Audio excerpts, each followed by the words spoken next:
I'm Pereira. I'm an actor and an entertainer.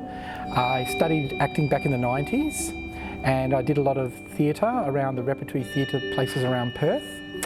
I was also lucky enough to be asked by my friend Andrew Simpson, who had wrote a parody on the Rocky Horror Show called the Rocky Horror Freak Show that was performed at Friends Restaurant. Got to work with Andrew and Craig. That was great fun, and was asked back recently when Andrew wrote a thing for Fringe, a musical for Fringe called the Kitty Klaxton Show, and I got to be in that. And I've also been in some commercials, television commercials, and some extras in some feature films. That I paid the broad to sing and sell? So let's see one of those commercials I asked for. So come on, let the little lady sell her ass off. The experience of Fringe World was fantastic. I had a great time. I got to work with two wonderful guys, with Andrew and Craig. We had a lot of laughs. I thought that the script that Andrew had written was really funny. I loved my character. I got to play a villain. I was gonna pay for all this shit, this sound guy and this lighting guy, and I can't pay for all this. I got my Peppermint Grove mansion to pay for, and who's gonna put shoes on my kids' feet, you know, and who's gonna pay for my gold chains, man? You can't do this to me. Get out of here. I loved the whole area, the pleasure garden, the way they'd laid it out. We got to perform in the Casa Mondo tent, a very old tent, and it was just a magical atmosphere, and really loved it. There were a few highs and lows.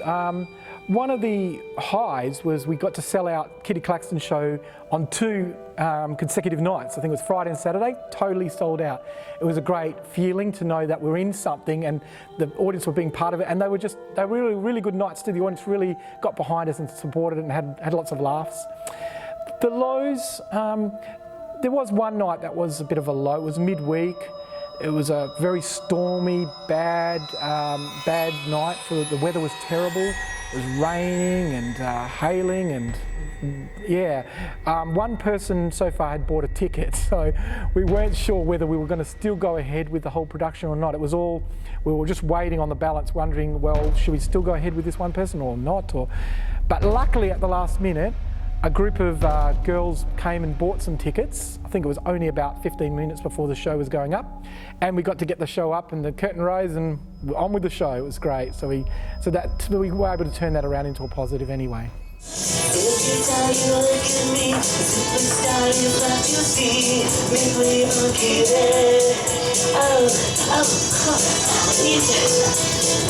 I would tell other performers, if they're thinking about doing Fringe, just go for it. It's a great experience.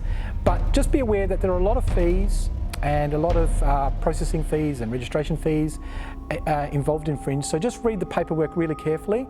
Just know what you're up for. Set aside some money for marketing, because you're going to need that. It's a very big thing.